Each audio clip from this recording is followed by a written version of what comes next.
Hey, I'm Orwell. Today we are going to be chatting about writing a great availability post. This is something that I talk to lots of freelancers about, trying to get people out of the version of, hey, this is me and I'm available. Cheers, like that kind of thing, and actually get us into creating something that's useful so that people who actually want to work with you and people who are interested in what you do can see what you do and be like, great. Often availability posts are about, it's about being in somebody's mind when they're thinking, oh, I've got that project and I'm trying to get something achieved, so that when you have this post, they might see it and go, excellent. So doing this kind of thing quite often is useful, but doing it in a way where it's not just, hey, hit me up if you've got a project, can often lead to you getting a lot more success. So I'm going to share my screen with you, just to take you through some points. So first off, give you a few examples. So these are just things that I searched through LinkedIn today. I just put in "I'm available" into the search bar and scroll through a few pages to find these. So the first, my 2024 show reels available on video and Instagram. I'm proud of the work I've achieved in the last 4 years, working independently, loads to share, feel free, that kind of thing. Then second, hello, have had a rip-roaring start to the year, and as I like to keep busy, had some availability. Please get in touch if there are any brand comms, innovation, project pictures you want strategy on. And then the third is currently available for 2 days a week. If you need to run your project fast, I'm your man. Just by show of hands, so one of these got 55 interactions. Actually, does anyone want to just shout up and say which one they think got 55 interactions?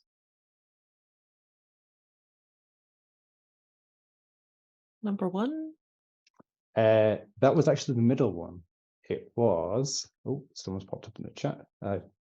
Yeah, Jono said number one as well. It's actually number two. Does anyone, well, I've just told you already. Number three was up for 5 months and had 3 people interact with it. So this goes to show it doesn't need to be something that's overly, doesn't have to have a lot of effort put into it in order to get a lot of interaction. Generally, so I checked out who number two was, and it seemed that they had quite a good network. They'd been doing this for quite a while. So when they posted this, there's lots of people who already knew what they were doing, who they were, and what they did, and like hit that like button. For me, I'm not a huge fan of this one. I've had a great start to the year, and because I like to keep busy, I have some availability. I don't know. It's a bit of a confused message. I wasn't overly fond of this one, but it did the job, which goes to show you don't have to have like an amazing process in order to like generate something that, you know, gets you where you want to go. So before you actually start, I'm not going to teach you how to LinkedIn, but before you start, making sure you've got your up-to-date profile, up-to-date headline, added your contact details, this kind of thing. Basically done the prep so that when somebody sees you and is interested, if they don't already know you, they can get the information that they need. They can see like some social proof from the projects that you've done before, some testimonials from like people who you've done great work for. They can check out your latest projects, like this kind of thing. Just doing a little tidy. It doesn't have to take much time. 5 minutes, 10 minutes. If you're going to add projects, it'll maybe take a little longer, but you can pull them from different places. But it's just like making sure that when they go to that next step, that you've got everything in place. This is something that not some people tend to myth because they just focus on the, all right, I'm doing an outreach, there's my post, on to the next thing. But actually, if you do that groundwork beforehand, it means that if you're going to post projects, if you're going to post whatever it is that you're going to put online, they've got somewhere they can go to the next stage and actually be like, oh, this person is who they say they are doing good work. Excellent. Let me get in touch with them with those contact details that are super clear. That's the first part. So I'm going to show you. This was the post that So I was working with Kruti for a while, and she is a motion designer, but she specifically does something that's very complex, or I think is very complex. It's technical animation.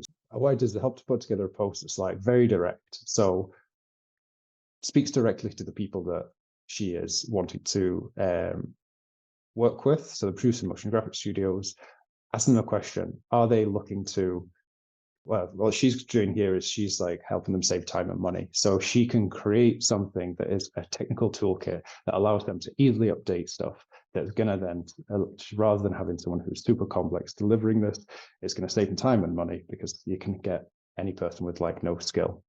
She's broken down then what it is that she does very, very simply, just 3-4 points of this is how it can help you do it. Then a little brief description, call to action, and then when she's available from. So this kind of setup is what I would suggest you go through. It doesn't need to be that complex, but starting with a compelling first sentence that appeals directly to who it is that you're going to work with. Tell them who you're going to work with. I want to speak to, hey, these kinds of people, or are you are blah. It allows them to, yeah, I am that person. You can find lots of different ways to do it, but that is the most straightforward. Then tell them how you help them, keeping it focused on them. So the kind of ones where it's like, I'm available for blah, blah, blah. I want to do this. It's very you focused. Whereas if you're focusing on the people that you actually want to work with, it's like being at a party, having a conversation with someone. If you tell them all about you, they're going to get bored very quickly. Whereas if you're talking about them and what they are interested in, then that keeps the conversation flowing. So in this kind of thing, tell them who it is that you want to work with, and then tell them exactly how you help them, and kind of try and go beyond. So I do brand design, but you try and go beyond, do you need some branding? Because they're not necessarily going to think about it in that way. As with Kruti's post, it's like the first version of what she wrote was saying, do you need technical animation? The people they might know the term technical animation, but they might not connect it to the benefit that she'd actually give to them. So saying, are you working with data-driven animations, looking to create toolkits to save you time and money? Saving time and money is something businesses love to do. But that speaks directly to, this is how I help, beyond the just, do you want the service that I offer? If you have lots of information, as we've seen, you don't have to. With the post that we had earlier on, you don't have to have lots of information in this. But if you've got something that is a bit complex, or if you wanted to like give lots of information, just give it bullet points. This isn't overly complex stuff. I'm not showing you how to do anything wild, but when you're doing it for yourself, you can kind of get lost in the thought of it rather than having thinking, all right, how can I deliver this information best? You might be wrapped up in I don't know what to say, I don't know how to put this across. So just having this, just bullet point your information makes it super clear. 3 or 4 of them. If we get to the 6th or 7th, it's maybe a bit much. Show them an example. So this kind of stuff, this availability post is going to supplement other things that you're going to put out there, showing other people work, doing different kinds of outreach, doing your talking to people like people you've worked with for, warm leads, whatever. But like showing them an example, what she's done here is then created a video of exactly how her thing works. I mean, she's an animator, she works in After Effects, so she did something that was like perfectly within her skill set. You don't have to create something that's outside your skill set, but like focused on what you do. For example, there's a writer that I follow who every other day he's putting out these super funny, like smart bits of writing that just that work as promotion for himself. So if there's a skill that you have, use that skill and show them, use it to its best and show them what it is you're actually doing. What I would say about the showing them work, try not to send them somewhere else. Do it here. Like sending them to your website. It's like when you pick up your phone and you've got something that you need to do, and you pick it up and then you see a notification, and 10 minutes later you're like, I picked up my phone for something, I can't remember what it was. If you hit them with a link and you send them somewhere else, then they can quite easily get lost. You can send them to your website and then they stop looking at the thing you want them to look at, instead of looking at something else, and then they're away through the internet. Whereas if you keep it here and now, they can look at the post, they can see your work, they've got the next thing, which is the call to action. it keeps them focused in here and now, rather than, like I say, sending them on a wonderful journey through the distraction machine. This, you can do it, don't do it, it's entirely up to you. Hashtags help you on LinkedIn, help you be found. If there's something that you know that people are going to be searching for when they're looking for your kind of work, drop them in. I won't say it's necessarily essential. And this is an interesting one. So my wife did a bit of a deep dive into LinkedIn to check out how all of this worked. And she found the people who were doing the deep dives, and they were saying the best way to go about this is not to put the links in the body of the post, but instead to put them in the comments. So it plays with the algorithm by giving you a comment early on. Apparently, it doesn't matter that it's you that's posting it, but then also drags people down to the comments so that they can start to interact with you. It also keeps the, as I say, keeps the post clean. So she's added a few hashtags here, and then the first post is that, and the second post was me, obviously going, yeah, good job.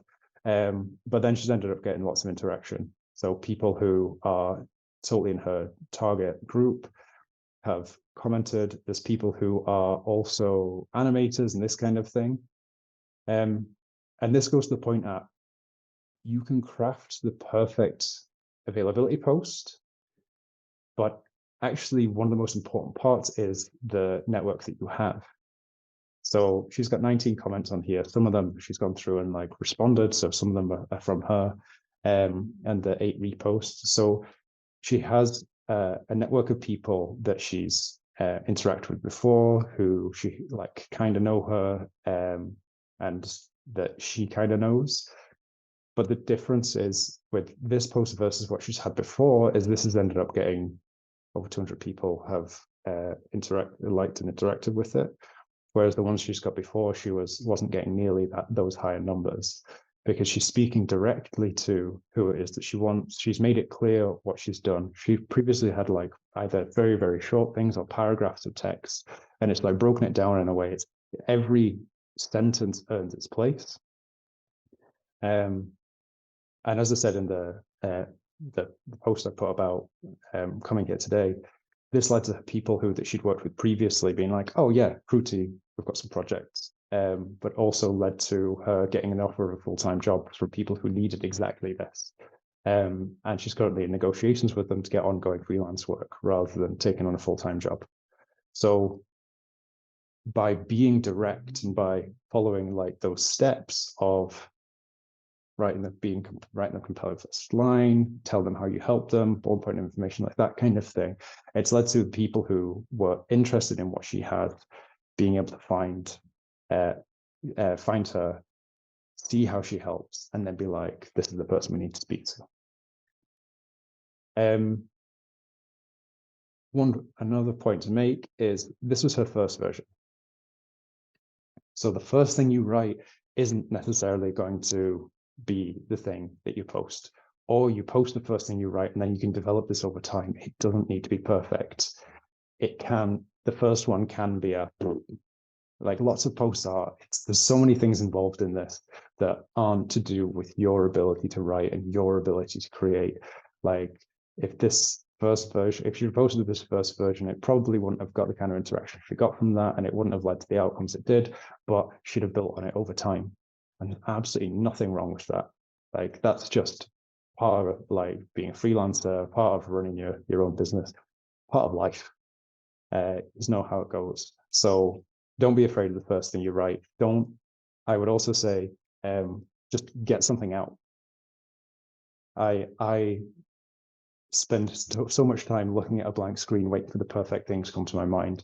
As soon as I get something out and start to develop it, edit it, and actually like see it for what it is, I'm able to like make it better and better.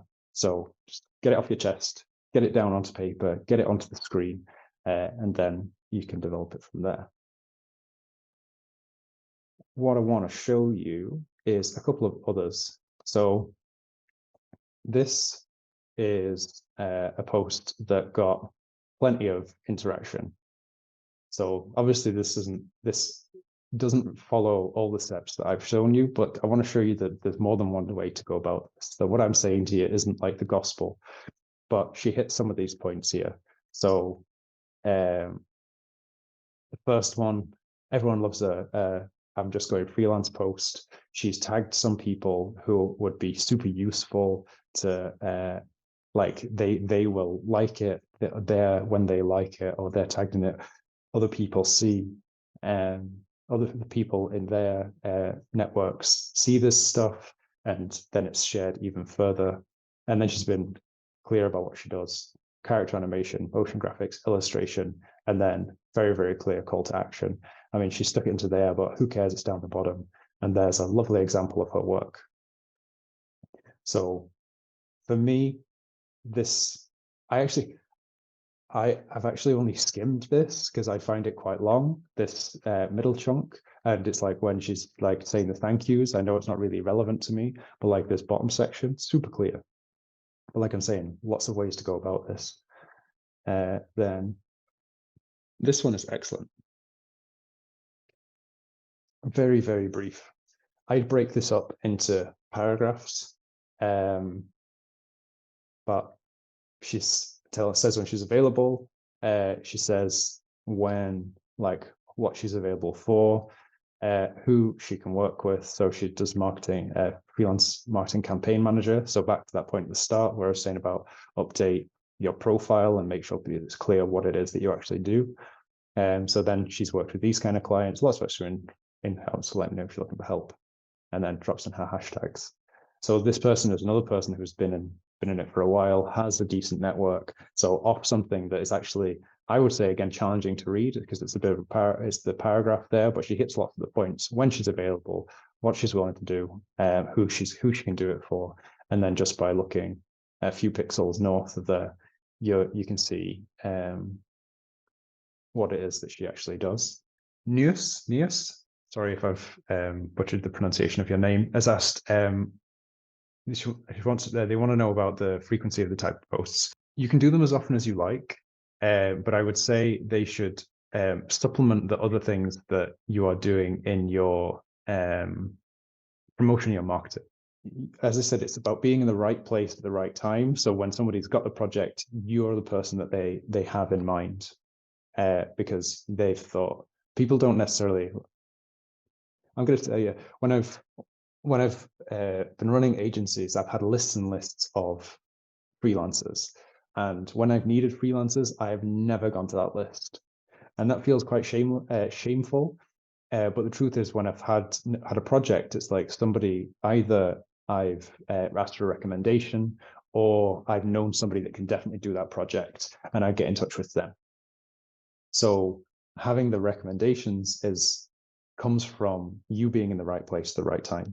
So if you have this kind of post, and then somebody knows that I'm looking for an animator, I'm looking for a photographer, I'm looking for whatever, then they'll put us in touch. So these kind of posts, you can do them as often as you want, but what I would say is you can mix them up, like add in projects, show different points of view, different sides of your service. So as with Kruti's post, she was saying that she saves time and money. So what she did after this was did a few posts about how she saves time. So it's like she did a video of her making the edits for a client based on the traditional method, then making the edits based on the way that she does it. And the difference in time was huge. So you can spend an hour like changing all these, I don't know how many of us have ever seen After Effects, moving all these little sliders and dropping different stuff in and whatever, versus what she would do, where it's basically a couple of buttons that should change. So but that would be focused on, I help you save time and money. Here's how I help save time. And then she could perhaps do a similar post about how she'd help them save money, which would be, okay, you can get an expert animator, or you can have somebody who has very little animation experience that can do this much, much easier. Therefore, you're not having to pay an expensive animator to do this. Instead, they can focus on more important projects, and then you can get somebody with less experience to do these kind of changes. So there's no timetable for it, but it's more like you can have this, but then supplement it with other stuff. Even with your asking for referrals, like that's a way of saying that I'm available, or doing your collaborations or whatever else, other ways that you find your work. But honestly, I would say you can't really do enough of it. I describe this like Saturday morning cartoons. I grew up watching cartoons on a Saturday morning, and every 15-20 minutes there's adverts, and those adverts are the same. I can still hear like the Action Man theme in my ears. And it's like I remember so many of these adverts because they just repeat them over and over and over and over again. One thing to think about is the fear that kind of comes with the repetition is that you're asking for something, but you're offering people the opportunity to have the benefits that you offer. And that's nothing but a good thing. You're offering them the opportunity to do something better. And that's awesome. So offer as often as you like. If we don't have anyone else, thank you so much for coming. This has, the video of this will go out on the group next week. It would be super useful if you have taken something that's been beneficial from this. If you can just drop a wee post into the group and say, I found this, this was a point that I found was most useful. This was something that I think other people could benefit from knowing.